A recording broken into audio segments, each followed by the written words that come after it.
Over the past month, we've seen so many people in the entertainment industry, in Hollywood, have absolute meltdowns over the election because so many of them spoke out and tried so desperately to use their influence to make sure Donald Trump could not get back in the White House. That obviously didn't work out very well for them. But one of the people who ended up taking so much heat from Democrats, from other people in Hollywood, for some reason ended up being George Clooney. George Clooney slammed for demanding Joe Biden quit as election blame game takes bizarre turn. And a few weeks ago, we saw this report out there. So many people were directly blaming George Clooney. And he essentially was like, fuck this. I put a lot of time, energy, effort, and money. I'm stepping away from politics. I don't like being blamed for this shit. Well, now it looks like he has someone else to direct his ire at, and that would be Barack Obama, apparently. George Clooney furious with Obama for using him as a patsy for Kamala's defeat.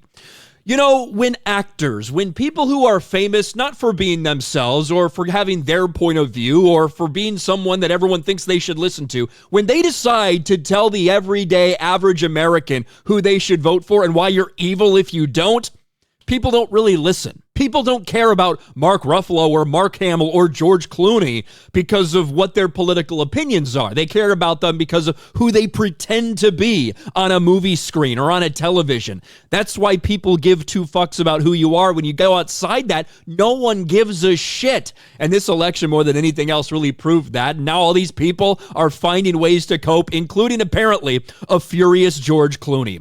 The bromance between George Clooney and Barack Obama is reportedly on the rocks, with the Hollywood star said to be furious with Obama for setting him up as the patsy to end Biden's career and then absorb the blowback following Kamala Harris's election defeat. George is furious with Obama for disappearing after the election disaster and leaving him holding the bag for pushing the plan with his Hollywood pals, an unnamed entertainment industry source told Radar Online.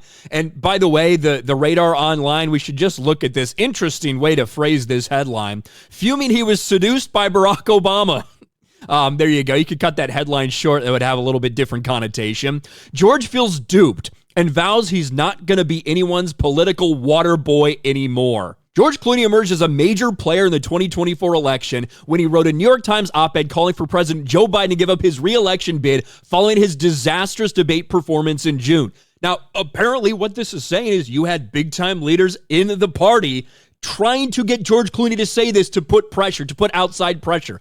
This is who these people are. They're working straight with politicians, people in the entertainment industry, people like George Clooney in Hollywood, working straight up with the Obamas. And then they end up catching the blame when it doesn't work out the way that they intended. Given Clooney's friendship with Obama, many pundits assume the op-ed was written not only with Obama's approval, but at Obama's behest, with the former president seemingly using his Hollywood buddy as the hitman to stick a knife in Biden's political career. He even endorsed Kamala Harris and recorded a commercial aimed at guilt-trip working-class men to vote for her. George feels like he stepped up and took a bullet for the team, and now everyone's complaining about the bloodbath. He thinks Obama should come forward, not come out. That might be something else we might assume about him, and say George did the right thing and isn't his fault that it didn't work out. But he doesn't expect that will be forthcoming, and it's left George feeling like a patsy. Oh, I'm so sorry, George Clooney. I'm so sorry that you and all your woke Hollywood elite buddies that tried to get so politically active and no one gives a fuck about you. No one cares what these actors think. Everyday Americans aren't going to listen to you, bottom line. What do you guys think about this? Let me know in the comments section below. Smash a like button, subscribe to the channel, ring the bell for notifications, share this video out there, and I'll talk to you later.